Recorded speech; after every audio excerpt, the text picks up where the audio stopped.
नमस्कार मित्रों, जैसा कि आज दिनांक 8/1/2024 को दीनदयाल उपाध्याय गोरखपुर विश्वविद्यालय गोरखपुर के बीए फर्स्ट सेमेस्टर एग्जामिनेशन 2023-24 के अंतर्गत इतिहास विषय के दो पेपर फर्स्ट पेपर HIS 101 और HIS 102 हुआ है। HIS 101 का जो टाइम पीरियड था वह था आपका समय 9 बजे से 10:30 बजे तक और HIS 102 का समय था 11:30 बजे से 1 बजे तक। तो फर्स्ट पेपर का आंसर की मैं जारी कर दिया हूं, आप लोग study bye Viren sir channel पर मिला लीजिएगा।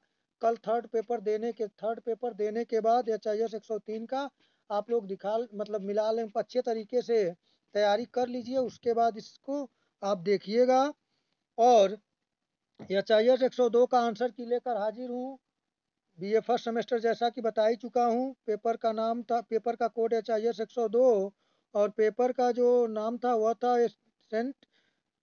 Ancient history of India up to 750 AD, यानी कि प्राचीन भारत का इतिहास 750 ईस्वी तक। पेपर कोड जो था, पेपर आईडी देखिए, पेपर कोड था HIS 102 और पेपर आईडी था 1060। तो इसके आंसर की को देखें, कुल 50 प्रश्न थे, सभी प्रश्न अनिवार्य थे। तो आइए शुरू करते हैं। यदि आप चैनल पर नए हैं तो चैनल को लाइक शेयर और सब्सक्राइब करना न भूलें। तो आइए आप देखें, पहला प्रश्न, कई प्रश्न रिपीटेड है। प्रथम प्रश्न पत्र से सेकंड पेपर में कई 3-4 क्वेश्चन रिपीटेड है, इसलिए आप अगर समय मिलेगा तो आंसर की में फर्स्ट और सेकंड का थोड़ा देख लीजिएगा, तो थर्ड में भी मिल सकता है। लेकिन आप थर्ड पेपर में जो तैयारी करिएगा वह थर्ड पेपर का आप हर्षवर्धन के काल यानी कि 750 से लेकर आगे तक 1206 ईस्वी तक तैयार कर लीजिएगा। आइए, पहला प्रश्न पूछा गया था आपसे, सार्थवाह किसे कहते थे? तो इस प्रश्न का सही आंसर होगा ऑप्शन बी, व्यापारियों के काफिले को। आइए दूसरे प्रश्न को देखें। दूसरा प्रश्न पूछा गया था आपसे, सेंड्रोकोट्टस ने चंद्रगुप्त मौर्य की पहचान किसने की?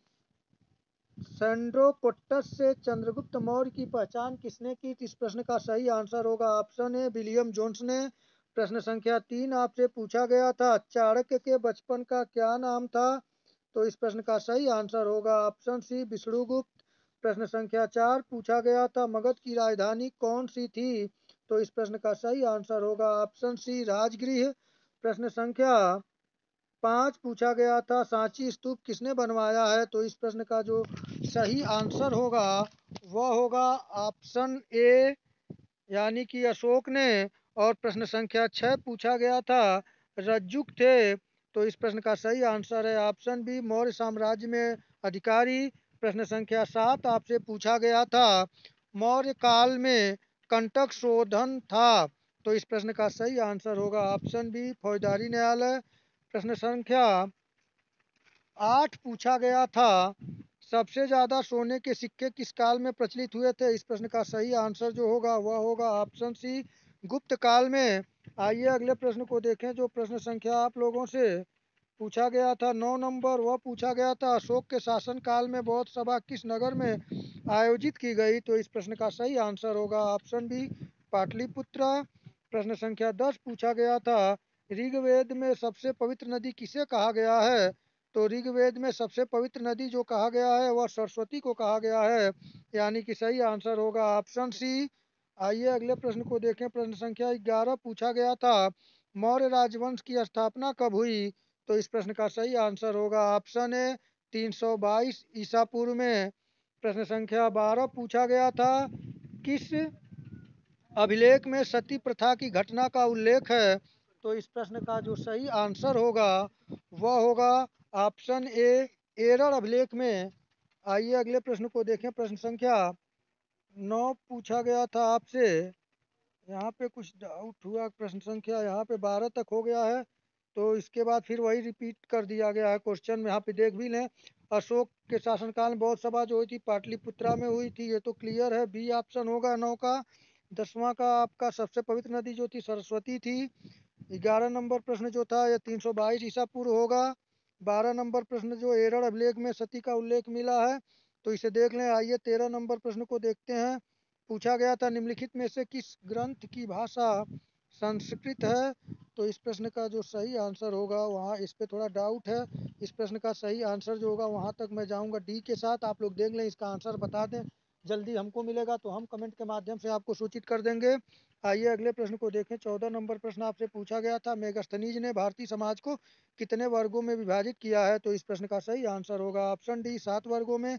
प्रश्न संख्या 15 पूछा गया था, मेगास्थनीज ने कौन सी पुस्तक लिखी थी? तो इस प्रश्न का सही आंसर है, रिपीटेड प्रश्न है, फर्स्ट पेपर में भी पूछा गया था। इस प्रश्न का सही आंसर होगा ऑप्शन सी, इंडिका। प्रश्न संख्या 16 पूछा गया था, फाइयान किसके शासनकाल में आया था? तो इसका सही आंसर होगा ऑप्शन डी, चंद्रगुप्त द्वितीय विक्रमादित्य के। प्रश्न संख्या 17 पूछा गया था, सीता का तात्पर्य है? तो इस प्रश्न का सही आंसर होगा ऑप्शन सी, राज की भूमि से प्राप्त आय। प्रश्न संख्या 18 पूछा गया था, गुप्तकालीन स्वर्ण मुद्रा कहलाती है? सही आंसर ऑप्शन बी, दिनार। प्रश्न संख्या 19, शक विजेता कौन था? तो इस प्रश्न का सही आंसर होगा ऑप्शन सी, चंद्रगुप्त द्वितीय विक्रमादित्य। आइए अगले प्रश्न को देखें। प्रश्न संख्या 20 पूछा गया था, किस गुप्त शासक ने हुणों को पराजित किया? तो इस प्रश्न का सही आंसर होगा ऑप्शन सी, स्कंदगुप्त। आइए अगले प्रश्न को देखें। प्रश्न संख्या 21 पूछा गया था, भारत का नेपोलियन किसे कहा जाता है? तो इस प्रश्न का जो सही आंसर होगा वह होगा ऑप्शन डी, समुद्रगुप्त। आइए अगले प्रश्न को देखें। प्रश्न संख्या 22 पूछा गया था, गुप्त काल में सिंचाई कर को क्या कहते थे? इस प्रश्न पे भी थोड़ा सा डाउट है, लेकिन इस प्रश्न में मैं अगर जाना चाहता हूँ तो ये प्रश्न अगर देखा जाए तो इस प्रश्न का मैं सही आंसर देख लें, ए के साथ जाना चाहूँगा। आइए अगले प्रश्न को देखें। प्रश्न संख्या 23 पूछा गया था, भाग व बलि थे? तो इस प्रश्न का सही आंसर होगा ऑप्शन बी, राजस्व के स्रोत। आइए अगले प्रश्न को देखें। प्रश्न संख्या 24 पूछा गया था, वह फसल जो वैदिक लोगों को ज्ञात नहीं थी वह थी? इस प्रश्न का सही आंसर होगा ऑप्शन डी, तंबाकू। प्रश्न संख्या 25 पूछा गया था, सर्वाधिक ऋग्वैदिक सूक्त समर्पित है? ये भी रिपीटेड प्रश्न था। इस प्रश्न का सही आंसर होगा ऑप्शन बी, इंद्र। आइए प्रश्न संख्या 26 को देखें। पूछा गया था, वैदिक युग की दो लोकप्रिय संस्थाएं थी? तो इस प्रश्न का सही आंसर होगा ऑप्शन सी, सभा और समिति। आइए प्रश्न संख्या 27 को देखें। प्रश्न संख्या 27 जो पूछा गया था, आइए उस पर विचार करते हैं। 27 नंबर जो प्रश्न था आप लोगों के सम्मुख, वैदिक काल में किस पशु को अघन्या माना गया है? तो इस प्रश्न का जो सही आंसर होगा वह होगा ऑप्शन बी, गाय को। प्रश्न संख्या 28 पूछा गया था, सिंधु घाटी सभ्यता गैर आर्य क्यों थी? तो इस प्रश्न का सही आंसर होगा ऑप्शन ए, वह नगरी सभ्यता थी। प्रश्न संख्या 29 पूछा गया था, सिंधु घाटी सभ्यता का महान स्नान घर पाया जाता है? तो सही आंसर होगा ऑप्शन बी, मोहनजोदड़ो में। प्रश्न संख्या 30 पूछा गया था, निम्नलिखित में से कौन सा हड़प्पा स्थल गुजरात में स्थित नहीं है? तो इस प्रश्न का सही आंसर होगा ऑप्शन सी, सूतकांगेडोर। प्रश्न संख्या 31 पूछा गया था, जूते हुए खेत के साक्ष्य प्राप्त हुए हैं? तो इस प्रश्न का सही आंसर होगा ऑप्शन सी, कालीबंगा। प्रश्न संख्या 32 पूछा गया था, अशोक के शिलालेखों में प्रयुक्त भाषा है? तो इस प्रश्न का सही आंसर होगा ऑप्शन बी, प्राकृत। प्रश्न संख्या 33 पूछा गया था, मौर्य काल में शिक्षा का सर्वाधिक प्रसिद्ध केंद्र था? तो इस प्रश्न का सही आंसर होगा ऑप्शन सी, तक्षशिला। प्रश्न संख्या 34 पूछा गया था, निम्नलिखित में से किस स्रोत में उल्लिखित है कि प्राचीन भारत में दास्ता नहीं थी? तो इस प्रश्न का सही आंसर होगा ऑप्शन ए, मेगनस्थीज की इंडिका। प्रश्न संख्या 35 पूछा गया था, निम्नलिखित में से किस मौर्य राजा ने दक्कन की विजय प्राप्त की थी? तो इस प्रश्न का सही आंसर जो होगा वह होगा ऑप्शन डी, चंद्रगुप्त। प्रश्न संख्या 36 पूछा गया था, सिंधु सभ्यता का कौन सा स्थान भारत में स्थित है? तो इस प्रश्न का सही आंसर जो होगा होगा ऑप्शन ए, लोथल। प्रश्न संख्या 37 पूछा गया था, किसने कहा था कि 1857 का विद्रोह न तो पहला, न ही राष्ट्रीय, न ही स्वतंत्रता संग्राम था? तो इस प्रश्न का सही आंसर होगा option A, R C Majumdar का कथन है। प्रश्न संख्या 38 पूछा गया था, शिवाजी एंड हिज टाइम्स पुस्तक के लेखक कौन हैं? तो इस प्रश्न का सही आंसर होगा ऑप्शन बी, सर जगन्नाथ सरकार। प्रश्न संख्या 39 पूछा गया था, वेदांगों की संख्या कितनी है? यह प्रश्न रिपीटेड प्रश्न है, फर्स्ट पेपर में भी पूछा गया था। इसका सही आंसर होगा ऑप्शन ए, 6। प्रश्न संख्या 40 पूछा गया था, भीमबेटका के शैल चित्र किस जिले में स्थित है? तो इस प्रश्न का सही आंसर होगा ऑप्शन ए रायसेन। प्रश्न संख्या 41 पूछा गया था, ये भी रिपीटेड प्रश्न है, राजतरंगिणी की रचना कब की गई? तो इस प्रश्न का सही आंसर होगा ऑप्शन सी 12वीं शताब्दी में। प्रश्न संख्या 42 पूछा गया था, माइक्रोलिथिक औजार संबंधित है? तो इसका सही आंसर होगा ऑप्शन डी मध्य पाषाण काल से। आइए अगले प्रश्न को देखें। बुर्ज होम संबंधित है? बुर्ज होम संबंधित है, इस प्रश्न का सही आंसर होगा ऑप्शन सी नवपाषाण कालीन स्थल से। प्रश्न संख्या 44 पूछा गया था, हेरोडोटस जिसे इतिहास का पिता माना जाता है की पुस्तक का नाम था? तो इस प्रश्न का सही आंसर होगा ऑप्शन ए हिस्टोरिका। प्रश्न संख्या 45 पूछा गया था, अर्थशास्त्र नामक पुस्तक किसने लिखी? तो इस प्रश्न का सही आंसर होगा ऑप्शन डी कौटिल्य।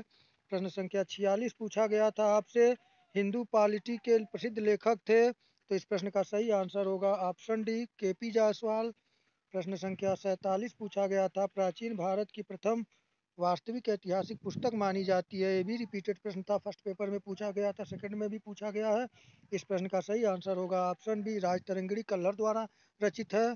प्रश्न संख्या 48 पूछा गया था, the Indian war of independence of the 1857 नामक पुस्तक के लेखक कौन है? तो इस प्रश्न का सही आंसर होगा option A V D Savarkar महोदय ने 1857 के विद्रोह पर लिखी थी। आइए अगले प्रश्न को देखें। प्रश्न संख्या 49 पूछा गया था, अंतिम गुप्त शासक कौन था? इस प्रश्न का सही आंसर होगा ऑप्शन सी कुमारगुप्त। प्रश्न संख्या 50 अंतिम प्रश्न पूछा गया था, प्राचीन इतिहास में सर्वाधिक महत्वपूर्ण स्रोत किसे माना जाता है? तो इस प्रश्न का जो सही आंसर होगा वह होगा ऑप्शन बी पुरातात्विक। तो मित्रों, इस प्रकार से मैं 50 प्रश्नों का यथासंभव आंसर देने का प्रयास किया हूँ। अगर एक दो त्रुटियाँ हों तो उसे मानवीय भूल समझिएगा, और जैसे मुझे प्राप्त हो जाएगा आंसर उसको मैं आपको जारी कर दूंगा कमेंट के माध्यम से। यदि आपको प्राप्त हो जाए तो आप कमेंट के माध्यम से दे दीजिएगा। तो मित्रों, इस प्रकार आज इतना ही। आप लोग चैनल को अपना प्यार और स्नेह देते रहें, लाइक शेयर और सब्सक्राइब के माध्यम से। आइए मित्रों, आज इतना ही। नमस्कार।